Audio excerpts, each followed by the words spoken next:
By spring of 2021, over half of American workers reported feeling burned out. Absolutely no surprise after coming out of over a year of a pandemic, with the shift in blending of work and life and additional workload so many felt. And look, burnout is not to be dismissed. It is an officially diagnosable condition in which there is workplace stress that is not being successfully managed. Now, you maybe have experienced burnout, you're experiencing it now, or maybe you will in the future, but burnout is bound to hit. So I encourage you that burnout cannot be solved in isolation. When I was going through the 13 months that led to my burnout, to where I said I have to quit my job, thankfully I didn't, but that was my belief, is that I had to quit my job. That was my solution to the burnout because I hadn't figured out how to manage that workplace stress. And during those 13 months, I was trying to solve it completely in isolation. The only person who knew remotely what I was going through was my husband, Matt. I didn't talk to anyone. I had such a fear that if I shared the struggles I was going through, the stress that I had with my colleagues or with my manager, that I would be looked upon as weak, that I would have been looked upon that I wasn't capable of achieving the next level, which I wanted to eventually be there.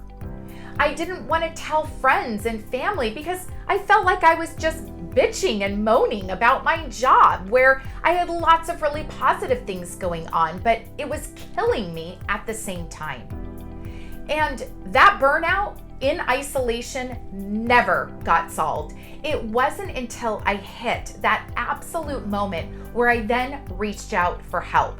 I got out of my isolation and I literally texted someone and said, I need help.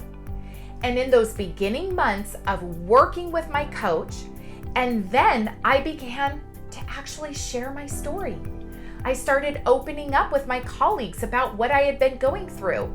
And shocker, so many of them had gone through the same things. Or I heard, Colleen, I wish I knew you were going through that. I would have been able to jump in and help in this way, or have supported you in a different way. So don't stay in isolation. Have conversations about it. I also encourage you to approach your manager. Don't assume that your manager has any idea that you are currently burning out or you're on the verge of it.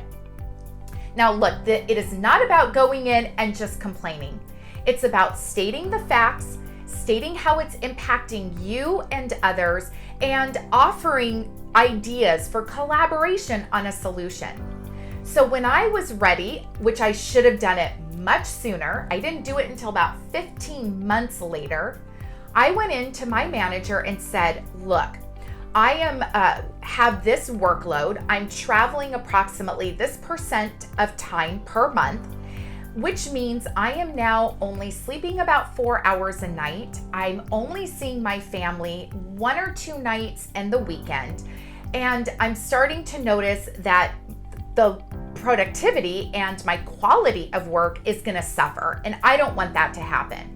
So here's an idea. Like, I had an idea that I would work from home on Fridays, which this was, 7-8 years ago. This was almost unheard of for most companies.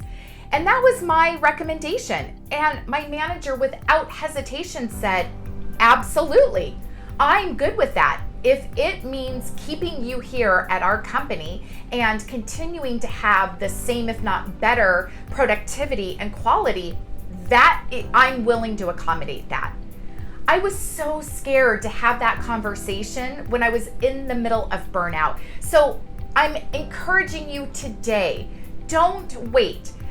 Schedule the time, prepare your, what you're going through, stating the facts, how it's impacting you and the organization, and ideas for collaboration. Start preparing that today and have the conversation. Again, burnout cannot be cured in isolation. Have the conversation, ask for help, and get it solved sooner rather than before it's too late. I'm here to help you have that powerful career and extraordinary personal life. Until next time.